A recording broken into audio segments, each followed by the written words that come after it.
Assalamualaikum warahmatullahi wabarakatuh. Halo teman-teman sekalian, selamat datang di channel YouTube Psikologi Kepribadian 2A. Dalam video ini, kami akan memaparkan materi terkait teori belajar kognitif sosial Rother dan Michel. Salah satu tujuan pembuatan video ini yaitu untuk memenuhi tugas mata kuliah Psikologi Kepribadian 2 dengan dosen pengampu Ibu Nur Afnisa Parina SPC MPC. Perkenalkan, kami dari kelompok 6, saya Putriani dengan NIM 2206200034 dan teman saya Naiza Verona dengan NIM 2206200005. Oke teman-teman, happy watching!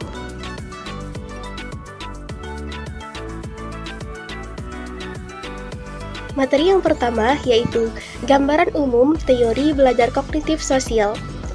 Teori belajar kognitif sosial dari Rother dan Michel masing-masing berlandaskan asumsi bahwa faktor kognitif membentuk bagaimana manusia akan bereaksi terhadap dorongan dari lingkungannya. Kedua pakar teori tersebut menolak penjelasan Skinner yang menyatakan bahwa perilaku terbentuk oleh penguatan langsung. Malah mereka menyebutkan bahwa ekspektasi seseorang atas kejadian yang akan datang adalah determinan utama dari suatu perilaku. Selanjutnya ada biografi dari Julian Rother. Julian Rother lahir di Brooklyn pada tanggal 22 Oktober tahun 1916. Rother ini merupakan putra ketiga dari orang tuanya yang Yahudi.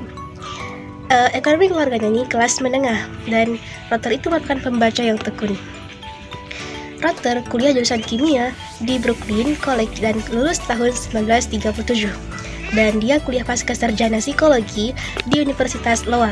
Selanjutnya, dia memperoleh gelar PhD di bidang psikologi klinis dari Indiana University pada 1941. Selanjutnya, pengantar teori belajar sosial Rother.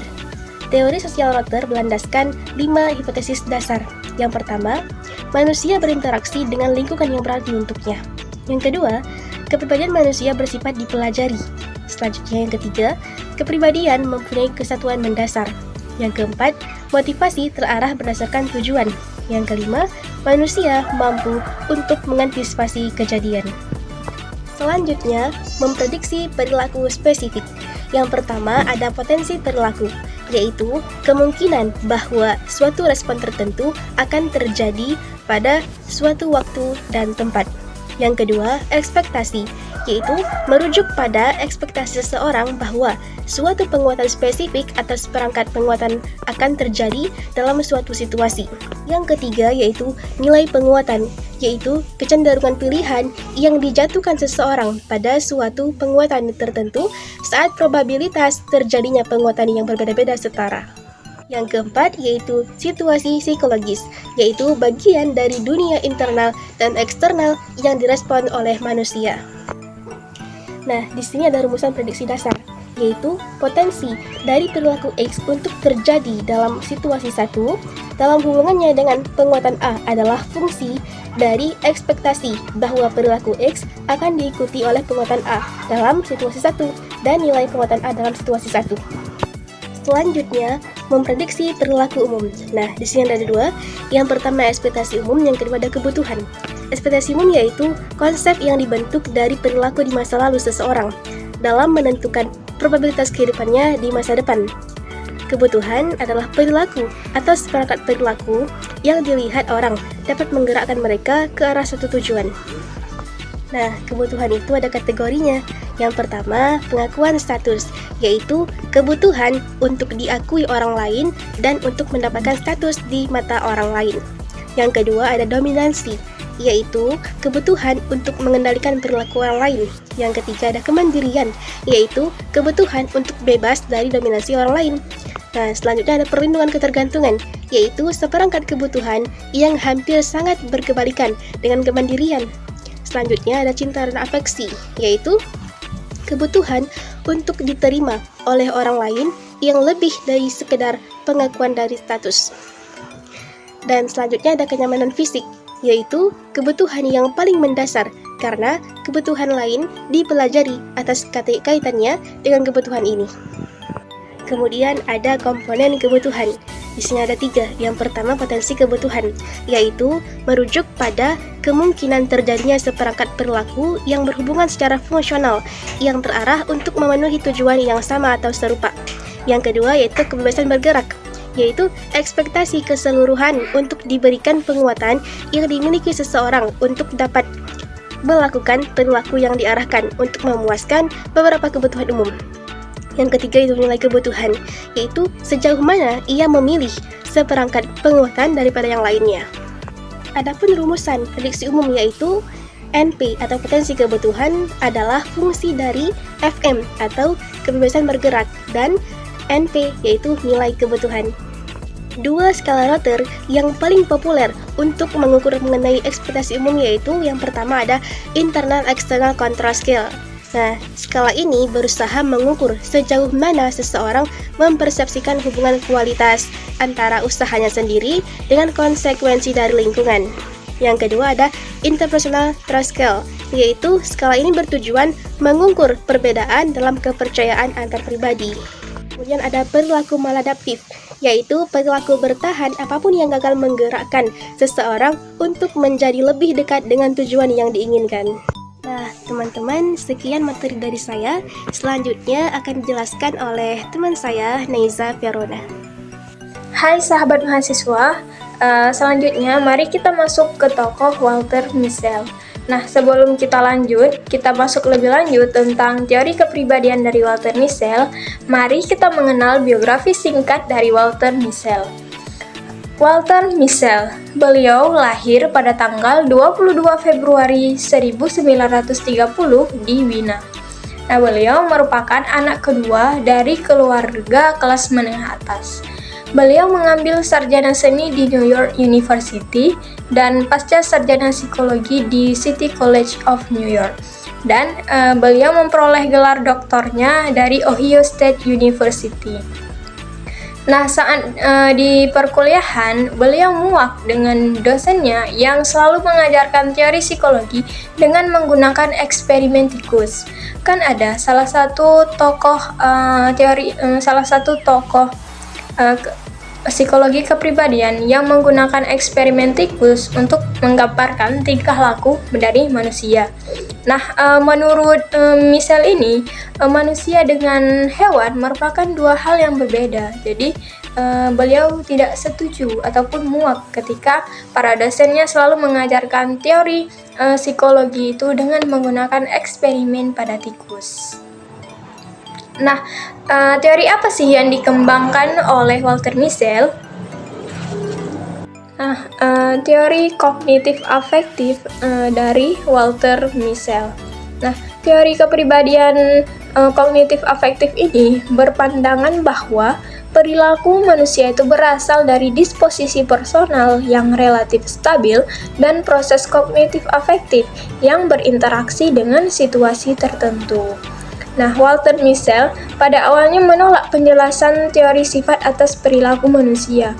Ia justru mendukung gagasan bahwa aktivitas kognitif dan situasi spesifik mempunyai peranan penting dalam menentukan perilaku. Jadi, teori kepribadian dari Mischel ini, menurut beliau, tingkah laku manusia itu dipengaruhi oleh kognitif afektifnya yang berinteraksi dengan situasi dan disposisi personal individu tersebut.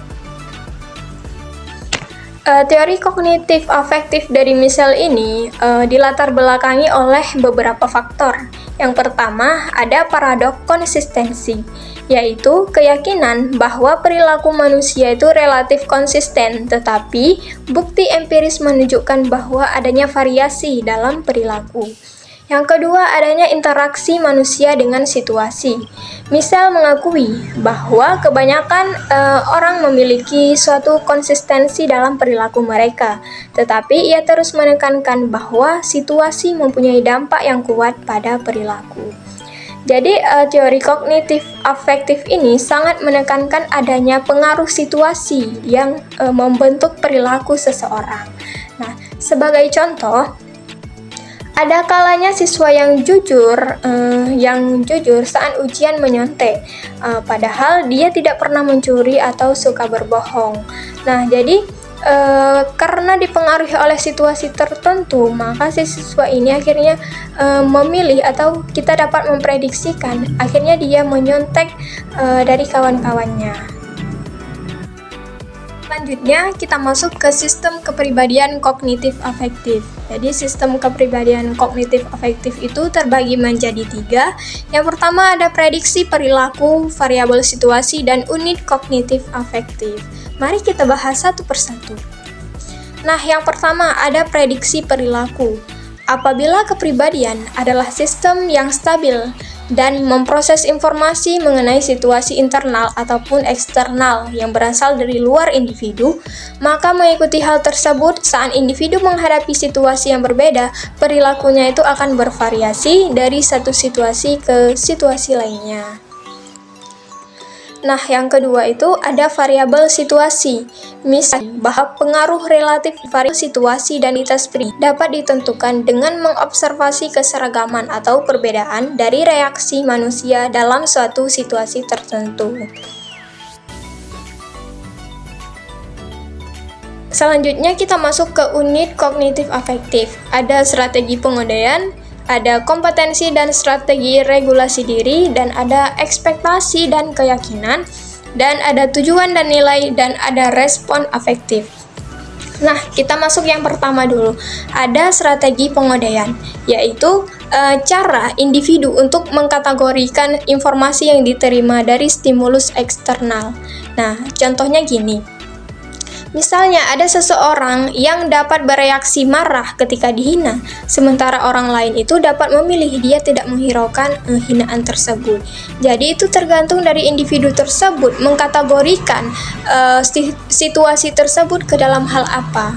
Jadi itu dinamakan dengan strategi pengodaian. Itu cara individu untuk mengkategorikan stimulus dari luar. Yang kedua, ada kompetensi dan self-regulation strategi. Nah, kompetensi itu merupakan sejumlah besar informasi yang kita peroleh tentang dunia dan hubungan kita dengan dunia. Kita menggunakan regulasi diri sama seperti yang dikatakan Bandura untuk mengontrol tingkah laku. Jadi, manusia itu tidak membutuhkan reward atau hukuman dari luar untuk membentuk tingkah laku mereka. Artinya, mereka dapat menentukan tujuan pribadi untuk bertingkah laku. Nah, yang ketiga ada ekspektasi dan keyakinan. Situasi apapun akan menghasilkan banyak potensi perilaku. Namun, bagaimana manusia berperilaku itu tergantung pada ekspektasi dan keyakinan spesifik dari individu tersebut mengenai konsekuensi dari masing-masing kemungkinan perilaku yang berbeda. 4. Ada tujuan dan nilai. Kita tidak bereaksi berdasarkan stimuli, tetapi kita akan merancang tujuan dan berusaha mencapainya untuk merancang situasi. Nah, selanjutnya itu ada respon afektif. Respon afektif itu mencakup perasaan dan reaksi fisiologis lainnya. Konsep kognitif tidak terpisah dari afektif. Nah, dengan cara yang sama, kompetensi dan strategi untuk mengatasi masalah, keyakinan dan ekspektasi, tujuan, dan nilai seseorang semuanya itu diwarnai oleh respon afektif. Nah, teman-teman, selanjutnya kita masuk ke analisa kasus. Di sini kami mengangkat kasus tentang Lucinta Luna yang terus-menerus melakukan operasi plastik dan ingin terlihat mirip dengan Lisa Blackpink. Nah, berdasarkan kasus tersebut dapat kita analisa menurut teori kognitif belajar sosial dari Rotter Michel. Jadi kan Lucinta Luna ini terus-menerus melakukan operasi plastik, di mana dia memiliki ekspektasi yang tinggi terhadap dirinya. Nah, dia ingin terlihat cantik dan supaya orang-orang itu cowok-cowok suka sama dia. Nah, ketika dia setelah melakukan operasi satu kali, misalnya hasilnya dia nggak puas dengan hasil operasi tersebut, maka dia melakukannya berkali-kali karena belum tercapai ekspektasi, belum sesuai dengan ekspektasi dan tujuannya. Nah, dimana kalau menurut teori belajar kognitif sosial ini, bahwa manusia itu berperilaku untuk mencapai tujuan dan ekspektasi yang ingin dia capai. Dan ada juga pengaruh dorongan lingkungan sosial, di mana kan Lucinta Luna ini melakukan operasi plastik. Dia ingin terlihat mirip ataupun sama dengan Lisa Blackpink. Jadi role modelnya itu Lisa Blackpink. Nah, dari situ kan ada terjadinya proses belajar sosial, di mana dia mulai meniru bentuk wajah, style, gaya rambut, dan fashion dari seorang Lisa Blackpink. Baik teman-teman, selanjutnya kita masuk ke aplikasi dari teori Rother-Michel ini, di mana tujuan dari terapi Rother adalah untuk membawa kebebasan bergerak dan nilai kebutuhan agar selaras, nah sehingga akan mengurangi perilaku yang defensif atau menghindar pada individu. Terapis mengambil peranan penting sebagai guru yang akan berusaha untuk mencapai tujuan terapi dengan dua cara dasar. Yang pertama ada mengubah tujuan, dan yang kedua ada mengeliminasi ekspektasi yang rendah. Nah, jadi kesimpulannya, teori belajar sosial kognitif dari Rother dan Michel berusaha untuk membuat teori kekuatan penguatan dengan memakai teori kognitif. Menurut Rother, perilaku manusia dalam situasi yang spesifik adalah fungsi dari ekspektasi mereka atas penguatan dan kekuatan dari kebutuhan yang terpenuhi oleh penguatan tersebut. Unit kognitif afektif meliputi strategi pengodean, kompetensi dan rencana regulasi diri, ekspektasi dan keyakinan, tujuan dan nilai, serta respon afektif. Nah, teman-teman, demikianlah pemaparan materi dari kami. Jika ada teman-teman yang ingin bertanya, silakan tulis di kolom komentar ya. Kami dari kelompok 6 pamit undur diri. Assalamualaikum warahmatullahi wabarakatuh.